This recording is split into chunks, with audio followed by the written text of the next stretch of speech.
दोस्तों, दुबई के बारे में आप एक बात तो जरूर जानते होंगे कि यहाँ की शान और शौकत और यहाँ की इमारतों का मुकाबला शायद ही कोई देश कर सकता है। लेकिन दुबई सिर्फ एक बात से मार खा जाता है और वो है खेती। आज से कुछ समय पहले दुबई 85% फूड प्रोडक्ट्स बाहर के देशों से इंपोर्ट किया करता था। जी हाँ, क्योंकि इस रेगिस्तानी इलाके में खेती पॉसिबल ही नहीं है। लेकिन आपको जानकर हैरानी होगी कि दुबई में खेती होने लगी है। जी हाँ, बिना पानी की खेती होने लगी है।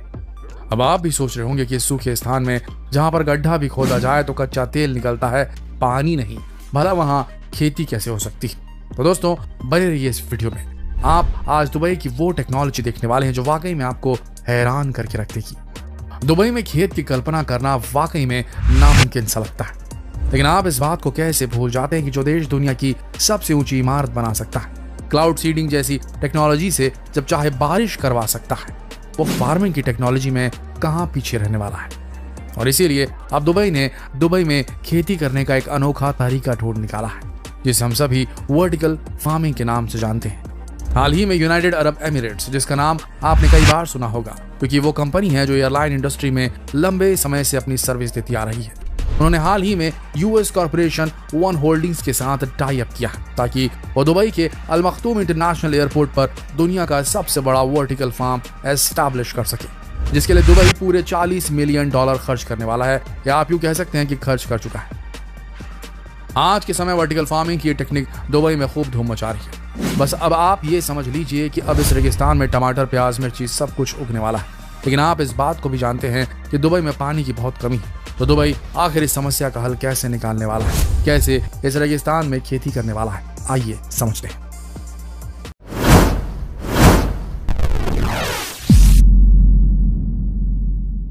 लेकिन आपको बता दें कि सिर्फ वर्टिकल फार्मिंग ही वो मॉडर्न तरीका नहीं जिसकी मदद से आज के किसान जबरदस्त मुनाफा कमा रहे हैं, बल्कि खेतों की दुनिया में अब एक ऐसी तकनीक भी आ गई जहां पर आलू हवा में होने लगे। जी हाँ, हवा में।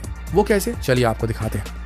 खेती की इस तकनीक को एरोपोनिक्स कहा जाता है। हालांकि इसमें भी वर्टिकल फार्मिंग सेटअप का इस्तेमाल होता है और साथ ही शेड की भी जरूरत पड़ती है, लेकिन इसमें मिट्टी का इस्तेमाल नहीं होता, ना ही एक्वापोनिक तरीके की तरह पौधों को हमेशा पानी में डुबाकर रखने की जरूरत पड़ती है, बल्कि ये तरीका बिल्कुल ही अलग है।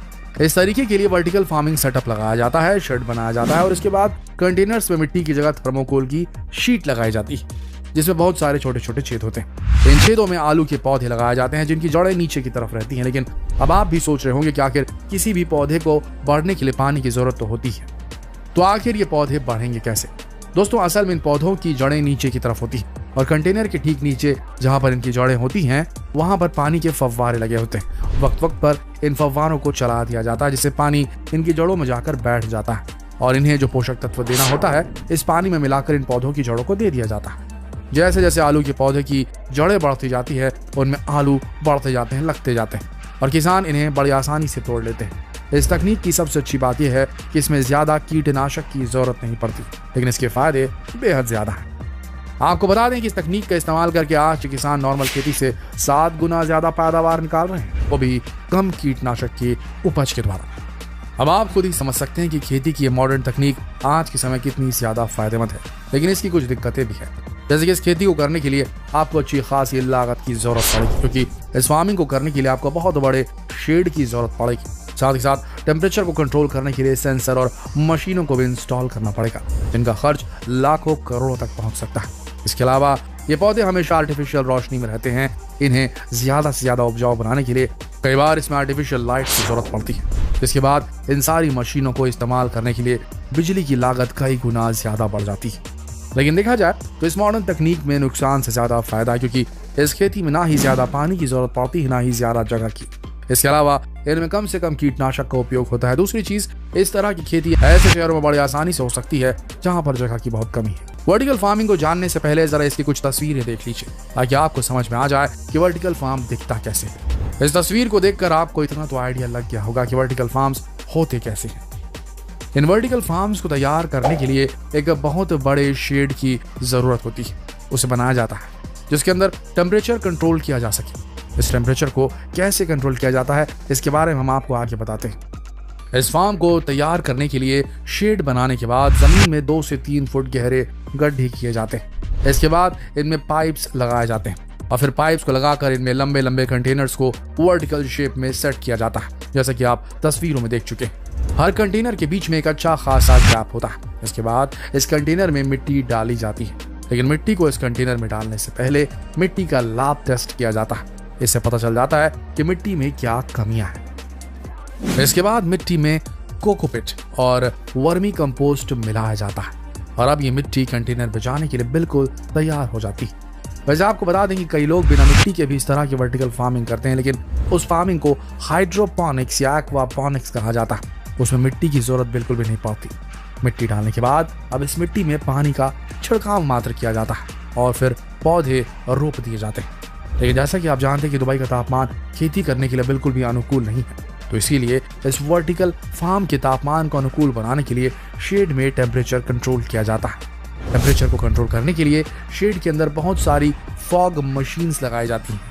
जैसे ही शेड के अंदर का तापमान बढ़ने लगता है, इसमें लगे ऑटोमेटिक सेंसर फॉगर मशीन को ऑन कर देते हैं। इसके बाद पानी का फुहारा बरसने लगता है, जिसकी वजह से शेड के अंदर का तापमान फिर से नीचे गिर जाता है।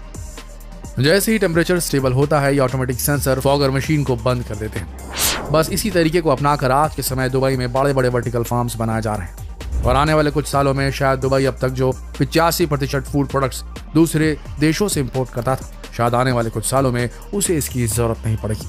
बिल्कुल इसी तरह इजराइल के लोग भी अब वर्टिकल फार्मिंग को करके अच्छा खासा मुनाफा कमा रहे हैं, लेकिन यहाँ पर फर्क सिर्फ इतना है कि यहाँ के लोग शेड की जगह दीवारों का इस्तेमाल वर्टिकल फार्मिंग के लिए करते हैं। कारण सिर्फ इतना है कि इजराइल में खेती के लायक जमीन बेहद कम है। बस इसी समस्या का निजात पाने के लिए यहाँ के लोगों ने दीवारों पर वर्टिकल फार्मिंग करनी शुरू कर दी। यहाँ के लोग दीवारों पर कंटेनर्स लगाकर हर तरह की फसल पैदा कर रहे हैं और अच्छा मुनाफा कमा रहे हैं। बिल्कुल इसी तरह इजराइल और दुबई की जैसे और भी कई अन्य देश हैं जो आज फार्मिंग की पुरानी पद्धति को छोड़कर वर्टिकल फार्मिंग की तरफ रुख करने लगे और इस पद्धति से भारत भी अछूता नहीं है। भारत का महाराष्ट्र राज्य एक ऐसा राज्य है जहाँ पर वर्टिकल फार्मिंग अब शुरू हो चुकी है और कई किसान हैं जिन्होंने अपने खेतों पर वर्टिकल फार्मिंग करनी शुरू कर दी है। तो दोस्तों, खेती की इस मॉडर्न तकनीक को देखकर आपको कैसा लगा, हमें कमेंट करके जरूर बताइएगा और ये भी बताइए कि हमारे भारत में कहां कहां हो रही है एरोपोनिक्स, हाइड्रोपोनिक्स, वर्टिकल फार्मिंग की खेती। अगर आपको मालूम हो तो जरूर कमेंट करें और ये सवाल दूसरों से पूछने के लिए इस वीडियो को शेयर करें फेसबुक पर, व्हाट्सएप पर, यूट्यूब पर। कल फिर मिलेंगे एक और दिलचस्प वीडियो में, तब तक के लिए आप सबका इस वीडियो के अंत तक बने रहने के लिए दिल से धन्यवाद।